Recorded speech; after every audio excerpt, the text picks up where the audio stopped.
Hello, everybody, and welcome to Non Sequitur News for May 27th, 2025. It's Season 4, Episode 147. I am Mayor Watt. I run ohmTown.com. Go over and become a citizen. Today, we're going to go over 10 articles. The first one is Achievement Locked. Caged Switch 2. Adulting 101 classes, Survival Horror Mini Golf, Anti-Drone Systems. TED Talks are becoming TED Talks. They're getting shorter. Today in mergers and acquisitions, Salesforce and Informatica, Ryanair becomes compliant or complaint, or I'm not sure. And tallest 3D printed concrete tower. And finally, YouTube beats Disney and Netflix. It's a time machine episode. I'm kind of ripping through all of this. I want to get through the articles so that you can go and click on the links that take you to ohmTown and to our sources for all of this. That's what I use ohmTown for, news aggregation, so it manages my information overload. I consume a lot of news, and then I end up talking about the context of that news and how it can impact people out there, outside of ohmTown, because ohmTown is perfect unto itself. An island, an oasis from the zombie hordes.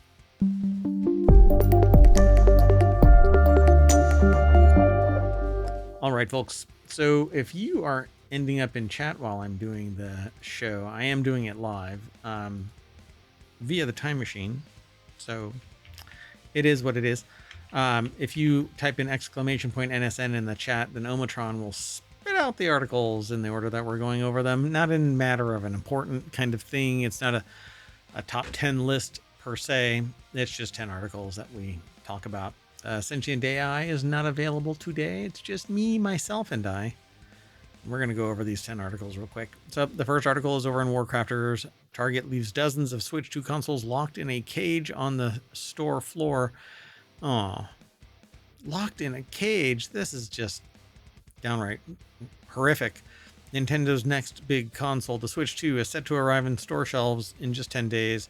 So it's not surprising to see photos showing dozens of Switch 2 consoles sitting in store warehouses and back areas. However, this person says that they weren't expecting a bunch of Switch 2 consoles to be sitting in a metal cage. That's what these are right here. Oh, very sad. Yep. Zach Zweisen over at Kotaku.com put this article together. It says if you have a pair of wire cutters and can move fast, you might be able to get a Switch 2 early, which I am not an advocate of theft, so don't do it. It's weird. The bitrate over on Twitch says that it's just gray, not green. It's just gray. Oh, now it's green. Okay, I don't know what you're doing, Twitch. Go home, you're drunk. So the $450 Nintendo Switch 2 launches next week on June 5th after years of rumors and leaks, and more rumors and leaks, and more rumors, and now tariffs and whatever else. It's nearly time to actually buy one of these consoles and start playing around with $80 games like Mario Kart World. I'm not buying one of these. I'm not a big fan of Nintendo anyway. So with launch right around the corner, the consoles themselves have to be making their way to the stores. And I guess people are seeing them locked in cages and on shelves that are locked behind glass or cages themselves. Elsewhere, somewhere on Reddit allegedly shared some photos of Switch 2 consoles and games located in the back storage area of a Target. And there are quite a few Switch 2 consoles back there. The author says, but I bet they'll be gone in minutes on June 5th. Another post showed Switch 2 consoles in a metal cage. And there's more over at the article. Over at Kotaku.com. Let's keep going. The next article is over in the Mobile channel. Gen Z is taking adulting 101 classes, not adulterating or adultering or adulting 101 classes because no one taught them how to do life. They can edit videos in their sleep and build TikTok empires, but ask some Gen Z college students to roast a chicken or figure out a lease, and they'll be turning to adulting 101 crash courses to fill in the blanks. These workshops and toolkits are offered at schools like the University of Waterloo and Toronto Metropolitan University. They cover everything from how to fold a fitted sheet to what interest rates actually mean. All right. Because for many young adults, basic life skills were never part of the lesson plan. Well, I can tell you, I came from a different generation. I'll just be honest with you. And I was never taught any of this stuff. I don't know. A person that is involved in this kind of discussion apparently said to somebody else, and I'm learning about this third hand, fourth or fifth hand, really, that my generation seems to be the generation that just figured shit out. The article is over at vice.com. Ashley Fike put the article together, and their complaint or their statement was that now that AI is around, the current and previous generation, not my generation, but the current and previous generation, are not going to have any of that capacity, that capability. Some will, but apparently many won't. I wonder how. Never mind. Anyway, these workshops and toolkits now offered at these schools cover everything from how to fold a fitted sheet to what interest rates actually mean, because nobody taught them how to do this. At the University of Waterloo, that gap between how to do stuff, which they had classes on how to teach you how to manage yourself and manage your life, was a statement that was said. And they said at the University of Waterloo, that gap led to the launch of Adulting 101, a free online resource that helps students with budgeting, cooking, cleaning, career prep, and even how to ask for help. Director of Student Success, Pam Charbonneau, says students often arrive on campus overwhelmed and unsure about where to start. Yeah, that can happen. That's usually college, because high school doesn't teach you this stuff. High school teaches you how to get to college, teaches you the baseline for college. But hell, even business school misses some of the things that you find out later. Business school doesn't even teach you about taxes. So even worse, the lack of autonomy can fuel anxiety and depression. A 2023 Journal of Pediatrics review found that the fewer chances young people have to build real life skills, the worse their mental health becomes. I agree. Well, I mean, it's all about coping skills, and yeah, they're not coping. People aren't coping. They're just taking copium. They're managing by just ignoring it. So this next article, though, is over in, this is non sequitur news, so it's got to be chaos, right? The next article is over in the Mobile channel, and no article leads to another article, like in terms of story, but I could probably tie it all together. I practice a thing called associative thinking. So somewhere in this, it's tied to the adulting classes, which are tied to the Switch 2 consoles. Yeah, there is a way. We're all connected. Everything is. So survival horror mini golf, survivor horror mini golf. It's a thing now. Thanks to Putt Down or Put Down. I don't know how, I mean, PUTT is putt, but anyway, Putt Down. The world of indie games continues to evolve at a rapid pace because, like, what do you mean there's a survival horror mini golf game out in August? You don't have to put a putter down in Putt Down. Instead, you've got a double-barreled shotgun, one that you need to use to blast a golf ball down inventive courses, all while also blasting creepy creatures that emerge from the depths. Weapon degradation, holes in one, terrifying monsters that bump in the night. Oh, I can do ASMR now. Totally forgot about that. I don't know what Icehelm was thinking when drafting up Putt Down, but the author loves the idea. I actually saw a review of this, and they said they don't know how to play the game because they don't know how to putt with the shotgun. Anyway, Sean Sachaki put the article together. All they have to say is this. This is the author, Sean. Put in a giant clown obstacle like we'd see in any major putt-putt course. Make us fight it, and their soul is yours. Yeah, might get too close to it, and then you have a Stephen King problem, I guess. So this time around in Putt Down, we're here to kick ass, chew bubblegum, and score some points, and they're all out of chewing points or something like that, or chewing ass. I don't know. Let's move on. The next article is over in Technology Today. Nets and high-tech hijackings. Anti-drone systems offer new ways to counter rising threats. Drones have harassed airports and bedeviled the local police, but they've trespassed over nuclear plants and prisons. On the battlefield, they can kill. So David Klepper over at Tech Explore put the article together. It's edited by Andrew Zenin. But aside from shooting down devices, which may create further danger, there's not much anyone can do to stop drones when they pose a threat or wander where they're not welcome. And that's just the beginning. That's going to change here in short order. Cheap and easily modified unmanned aerial vehicles are becoming a part of daily life, as well as a tool for government and bad actors alike, used for intelligence gathering, surveillance, sabotage, terrorism, and more. Concerns about their misuse have spurred a technological scramble for ways to stop the devices in midair. There's a YouTuber that used a laser. Quote, an adversary can use an off-the-shelf drone they bought for $500 and find out what's going on at a U.S. nuclear weapons base, said Zachary Callenburn, a London-based national security consultant and expert on drone warfare. China, Russia, Iran, if they're not doing their stupid... all right. So all the techniques have their strengths and weaknesses. This way of countering drones. Jamming a drone is highly effective and relatively easy from a technical standpoint, but it's a blunt tool, jamming not just the drone signal, but everything else.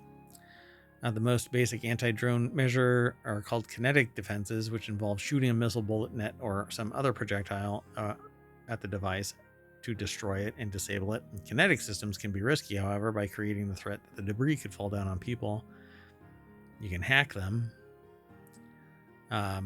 Anti-drone efforts could move closer to the mainstream. Basically, you're going to have to fly a drone into a drone. But wireless kind of style stuff, I think, is a little too heavy-handed because it can jam communications.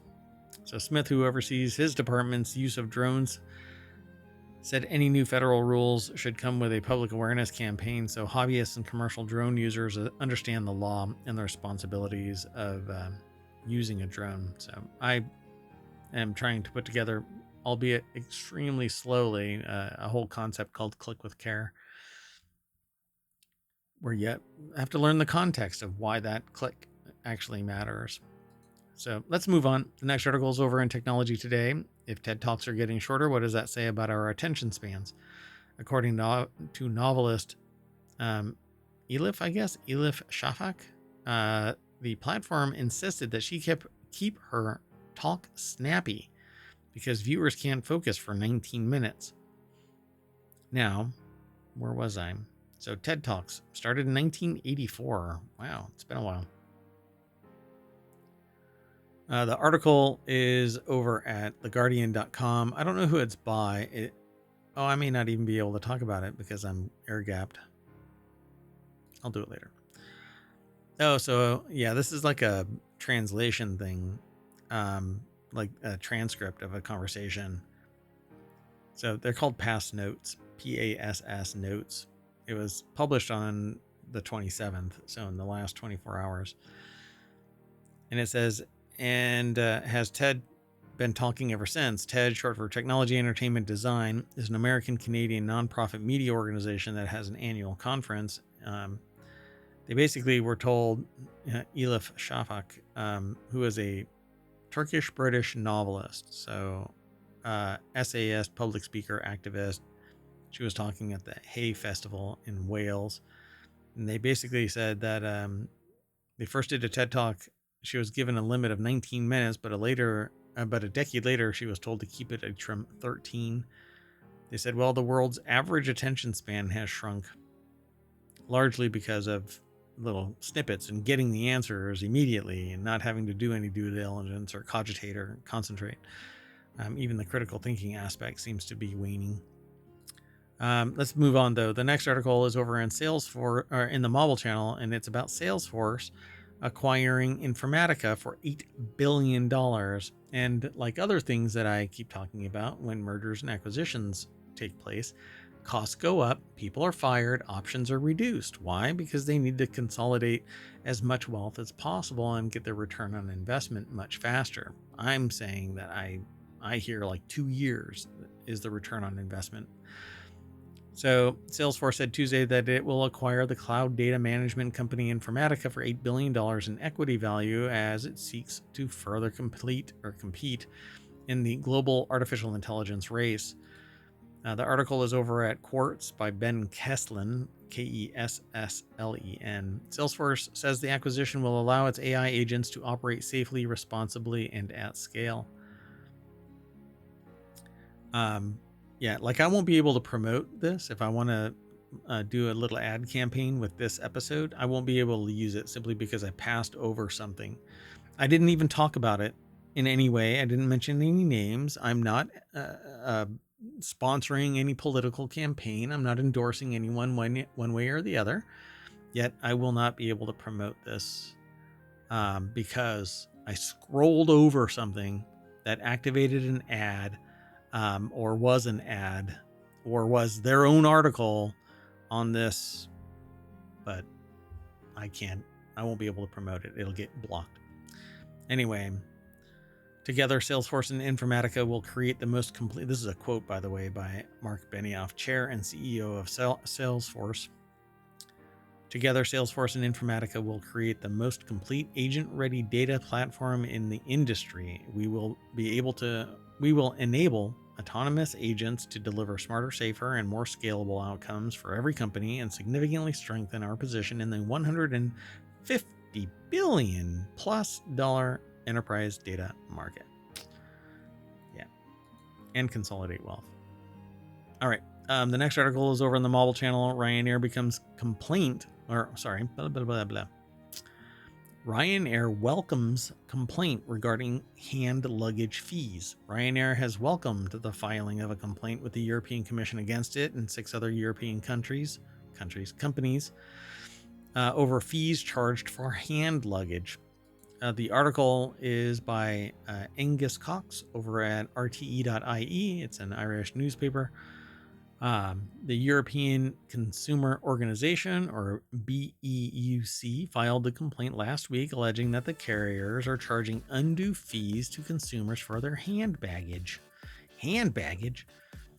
It is calling for the EU-wide investigation into the commercial practices of the targeted airlines and the wider sector. Ryanair is listed as in the complaint along with EasyJet, Norwegian Airlines, Transavia, I guess, Volotea, I guess, Bowling, and Wizz Air. So the Director General of BEUC said that the 7 airlines are exploiting consumers and ignoring the EU's top court, which ruled that charging for reasonably sized hand baggage is illegal. Yeah, you can't carry anything. I'm not going to be able to carry my gold bar, my comfort animal gold bar. Horrible. The airline added that it allows each passenger a generous 40 centimeters by 25 centimeters by 20 centimeters personal bag on board free as part of its basic airfare, with the option to add extra bags for an additional fee should they wish. In 2014, the EU Court of Justice ruled that carriage of hand baggage cannot be made subject to a price supplement provided that it meets reasonable requirements in terms of weight and dimensions and complies with applicable security requirements. I mean, I want to carry something with me in my backpack. If the things are both equally important, what am I supposed to do? I have no bargaining power. I can't be non-compliant. I would have to take whatever it is that I'm holding and stuff it into my backpack and hope that they don't go, oh no, you've got to. So in addition to the complaint over hand baggage, the European Consumer Organization also wants the EU to clarify what services should be included in the basic ticket price. The enumeration means that you're going to pay more, get less. That's just the way that it is. Let's keep moving.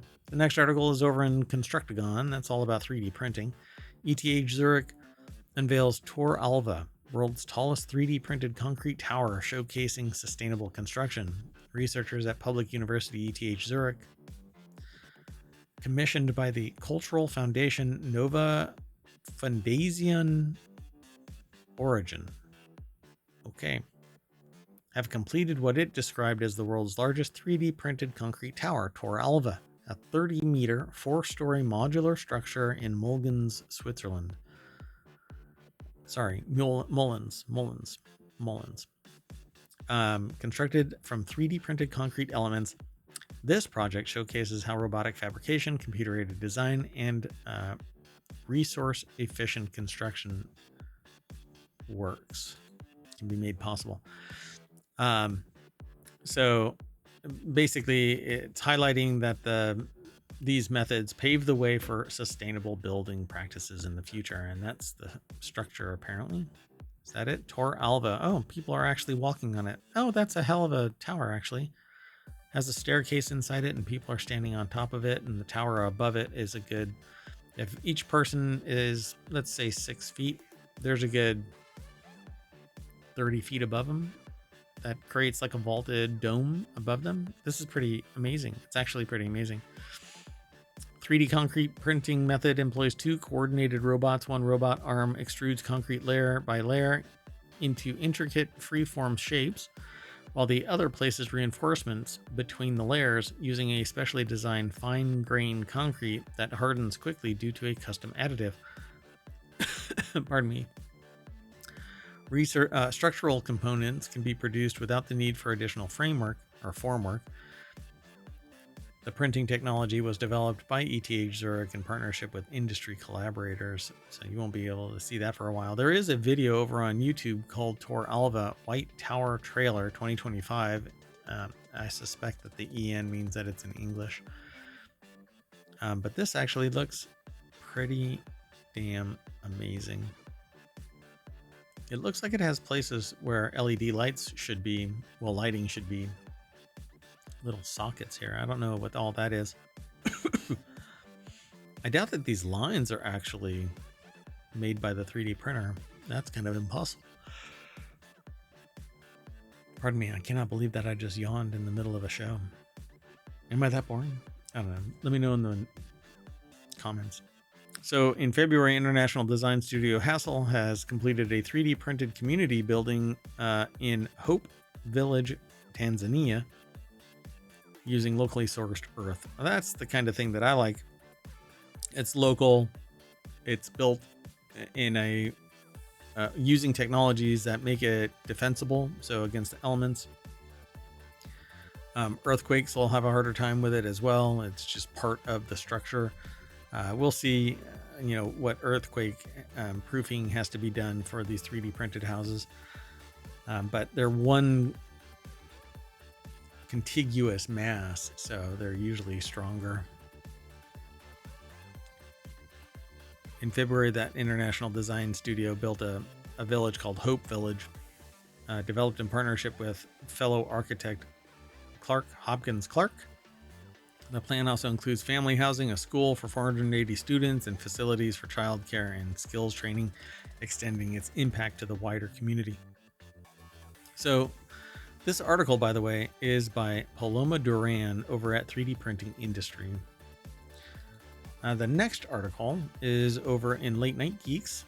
YouTube tops Disney and Netflix in TV viewing, Nielsen finds. We've got this article and one more after it.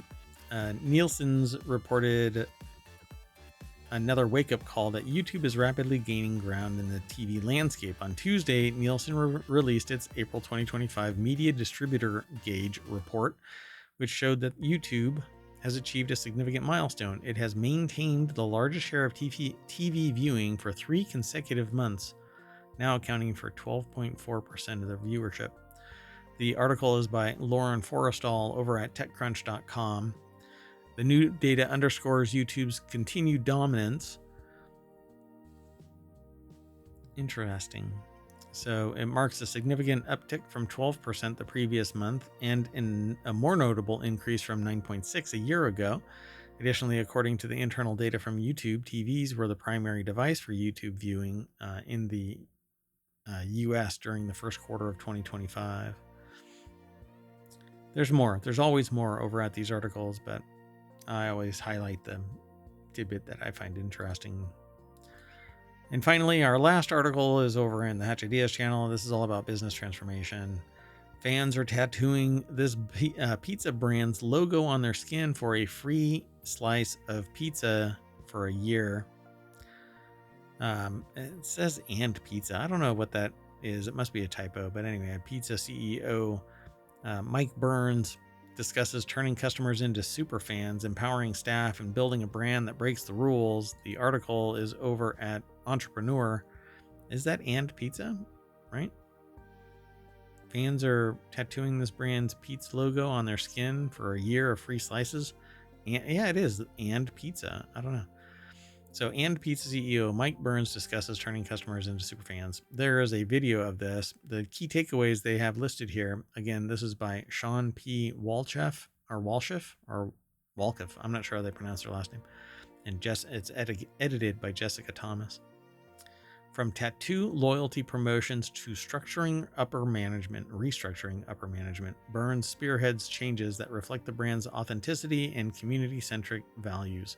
Burns is revitalizing the brand by embracing and enhancing its unique culture.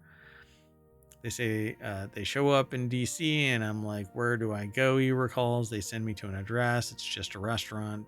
Burns wouldn't want it any other way. Kind of. The beauty of "and pizza" is it's all about the restaurant, he says. The people, the vibe, you can't get that in an office. When Mike Burns became CEO of "and pizza, he arrived on his first day ready to get to work. There was just one problem. No one told him there wasn't an office. So how did he become CEO of "and pizza and he didn't even know the... Weird. That's so weird.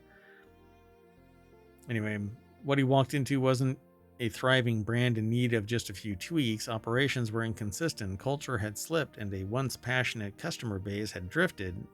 So he did what any rational CEO would do. He got a tattoo. Years earlier, and Pizza had launched a promotion offering free pizza for a year to the first 100 people willing to tattoo the brand's signature ampersand on their body. What once seemed like a one-off publicity stunt became something else when Burns brought it back. The first day, 2,700 people signed up.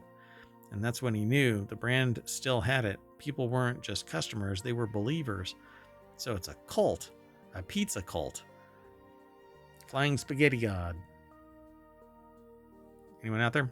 Anyway, so people have met at "and pizza, gotten engaged at "and pizza, and gotten married at "and pizza," Burns says, and it's more than food, it's a culture. Of course, no number of tattoos or weddings could fix slow ticket times or a fading sense of purpose. Burns focused on the two things, culture and performance. So I won't go through the whole thing, but basically this viral thing caught wind. More people were sitting there under the surface, right? They were just accepting the fact that this thing existed. So the moment that convinced Burns that to take the job wasn't a boardroom pitch, it was a conversation with a bartender who noticed his "and pizza" shirt. Basically, the bartender said, but it's lost its edge. The best effing pizza in DC. That says that was the truth. And honesty, Burns believes, is the most valuable currency in hospitality. We lost our way before COVID-19, he says, and during COVID, forget about it. But when almost 3,000 people signed up to tattoo your brand on their bodies, that's not nostalgia, that's a second chance. So there you go. Pretty interesting. I didn't actually look at the video. There is a video here, but let me mute it and see if I can find, I don't know, I want to see the tattoo. I mean, if it's just a big "and," I'm not really all that hip to it, but let me see if I can find it. It's a Time Machine episode. You can zoom around to jump from section to section and see which articles you might like. We don't timestamp it. I've been considering it, but I don't know. At any rate, that is it. So I am going to tattoo a hop over to ohmTown.com. I wonder, maybe I should do that. I'll put the ohmTown logo right there on me. I like hexagons anyways. Hexagons are the bestigons. But this is the front page of ohmTown for May 27th, 2025. Thanks for hanging around. If you are in the chats, either on Twitch or YouTube, thanks for hanging out. Follow the links over to ohmTown. There's a bunch more news, thousands of links each day. We'll see you maybe again tonight. My mayoral duties may keep me from it, but we're coming up pretty close to the point where I won't have any delay, and for about 2 months I'll be able to stream on the regular during the day, depending on my mayoral projects. But at any rate, see you soon, everybody. Bye bye.